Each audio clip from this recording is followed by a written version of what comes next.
है तो 200 रुपए इसके जेब में रखे और 300 रुपए इसके जेब में रखे, मेरे पैसे दिलवा दो, इसलिए मैंने चैन खींची थी।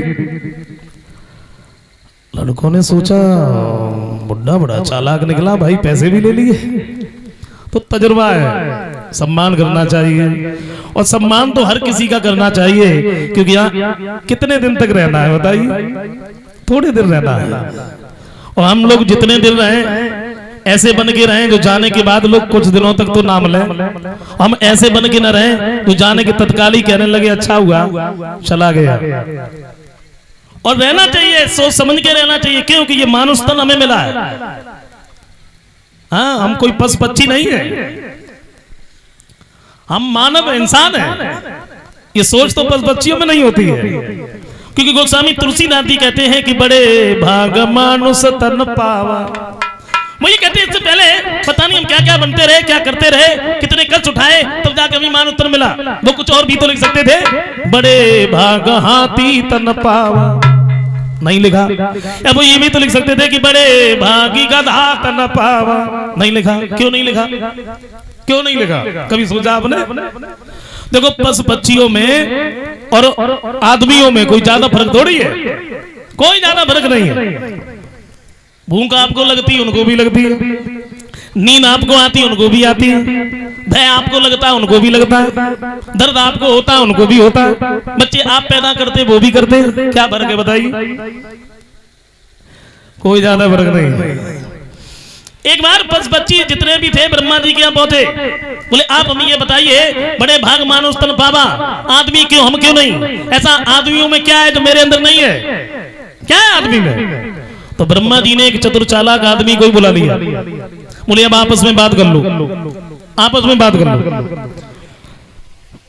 पशु पक्षी कहने लगे क्या है तुम्हारे अंदर जो मेरे अंदर नहीं है? बड़े भाग मानुष तन पावा, तुम क्यों, हम क्यों नहीं? तो आदमी कहने लगा मेरे शरीर में ताकत है, मेरे शरीर में ताकत है। अच्छा, शेर सामने पहुंच गया, बोले हमसे बड़े ताकतवर हो, हमसे बड़े ताकतवर नहीं हो। तुम कोई अगर ताकत वाला काम करते हो और गली से जब गुजरते हो तो देखने वाले लोग ये कहते हैं देखो शेर जा रहा है। कभी शेर को देख करके किसी ने कहा कि देखो आदमी आ रहा है, हमसे बड़े ताकतवर नहीं हो। क्या है तुम्हारे अंदर? तो आदमी कहने लगा मैं चालाक हूं, चतुर। तो कौवा सामने पहुंच गया, बोले हमसे बड़े चालाक हो? नहीं, हमसे बड़े चालाक नहीं। और आदमी जब हट गया बोला मैं कुछ नहीं, मैं मूर्ख हूं। तो गधा सामने पहुंच गया, बोले हमसे बड़े मूर्ख हो। तुम अगर कोई मूर्खता वाला काम करते हो, लोग देखते तो ये कहते बिल्कुल गधा।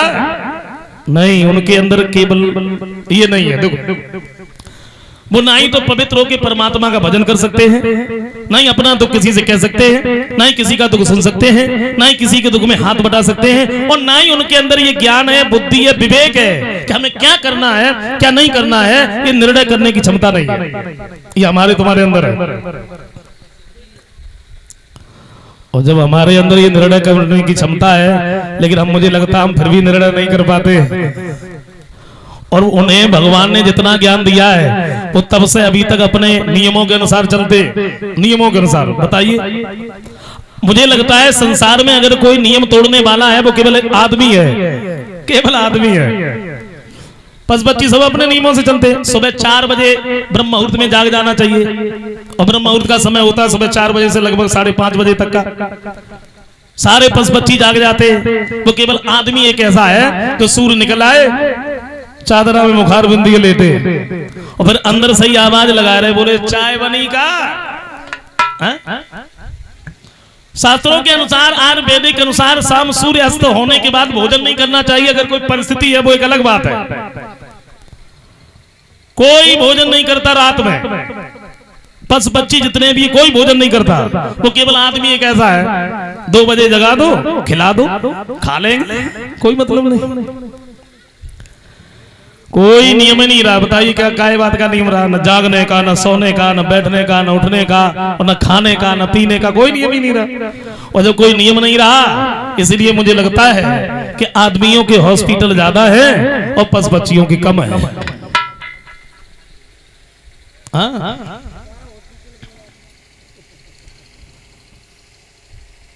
और ये 500 रुपए हमारे पास में और 500 रुपए प्रवेश के लिए 100 रुपए सभी साथियों को भेंट कर रहे हैं। श्रीमान कृपाल सिंह यादव जो गांव गपचैयापुर के रहने वाले हैं, ये 200 रुपए हमारे पास में भन्नू भगत की तरफ से आए हैं जो खेड़ा के रहने वाले हैं, और 100 रुपए शिव कुमार की तरफ से आए जो कोडरा के रहने वाले हैं।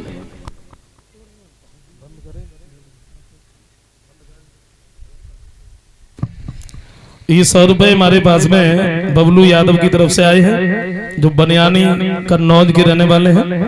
100 रुपए आए हैं सुनील कुमार यादव की, सुनील कुमार की तरफ से कसारी कन्नौज। सदाब्रत सौरंगा के बारे में 100 रुपए आए हमारे पास में श्रीपाल यादव की तरफ से जो आदमापुर कन्नौज के रहने वाले हैं। होली के बारे में लिखा है। अब ये विषय तो थोड़ा अलग है ना, यहाँ कथा का विषय है, और मुझे लगता है कि कैसेट वाली बातें जो है ना वो YouTube पे ज्यादा अच्छी लगती हैं। अब सुनने में तो कोई तकलीफ होती नहीं है, तब बड़ी तकलीफ हुआ करती थी जब टैप चला करते थे, तब लोग नहीं सुन पाते थे आवाज। अब तो कहीं भी हो, किसी हालत में हो, बस सुनते रहो आराम से।